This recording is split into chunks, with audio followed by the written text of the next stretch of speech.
World एनभायरनमेन्ट day मुलुगनां आबहावा सान दिनै सारा बुहुमावनो बे आबहावा सानखौ खुंनाय जादों। गिबियाव दिनै नैबे 5 जुनखौ 1972 बेवहाय इउएननि बे स्टकहोल्म होननाय बे एसेम्ब्लियाव मोनसे डिसिसन लादोंमोन सुबुं एनभायरनमेन्ट बेखौ थिग खालामनो थाखाय आबहावाखौ थिग खालामनो थाखाय आरो बिनि उनाव फैयै 1973 आव डिसकासन जादों इउएनआव आरो इउनाइटेड स्टेट्स आमेरिकायाव बिनि उनाव 1974 आव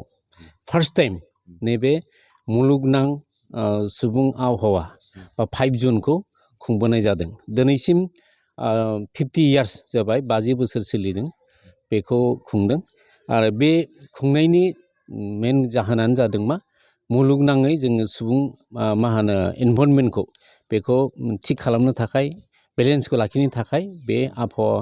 बे सानखौ खुंनाय जादों। बाथ्राया जाहैदों मा बुहुमाव बिफां लाइफां थायोबासो जिब जुनारा थागोन बे आरो जिब जुनार थांना थानोबा बिफां लाइफां नांगौ बेजों सोमोन्दो दं। दा बेखौ नोजोर लाखिनानै बे सुबुं वर्ल्ड वाइज बे वर्ल्ड एनभायरनमेन्ट डे बा मुलुगनां सुबुं वर्ल्ड एनभायरनमेन्ट डे मुलुगनां आबहावा सानखौ खुंनाय जादों। जोंनि बर' कसारि वेलफेयार अट'नमास काउन्सिला दिनै सेकेन्ड टाइम नैथि बोसोर जाबाय। थांनाय बोसोर बे 5 जुनावनो बेखौ जोङो अबजार्भ खालामदोंमोन सेलेब्रेसन खालामदोंमोन। सेलेब्रेसन खुंनायजों लोगोसे थांनाय बोसोरबो जोङो बे मावखुलिनि सौहदावनो कम्पाउन्डआवनो जों बिफां लाइफां गायदोंमोन आरो बे वर्ल्ड एनभायरनमेन्ट डेखौ फार्स्ट डे हिसाबै जोङो बर' कसारि वेलफेयार अट'नमास काउन्सिल जानानै बेखौ जों खुंदोंमोन आरो फरेस्ट डिपार्टमेन्टनिफ्राय बेखौ लिड लानानै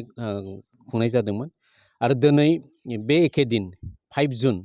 बे वर्ल्ड एनभायरनमेन्ट डे मुलुगनां सुबुं आबहावा सानखौ नैथि खेब हिसाबै जोंनि बर' कसारि वेलफेयार अट'नमास काउन्सिलनि दैदेननायाव जोङो सिमेन्ट सानजारि नोगोरनि सिङाव थानाय इउएन एकाडेमिनि बिल्डिं बा स्कुल कम्पाउन्डआव बेखौ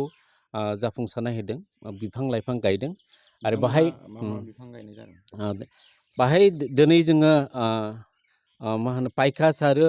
बकुल बिफां 50नि एबभ जों बेखौ गायदों आरो गिबि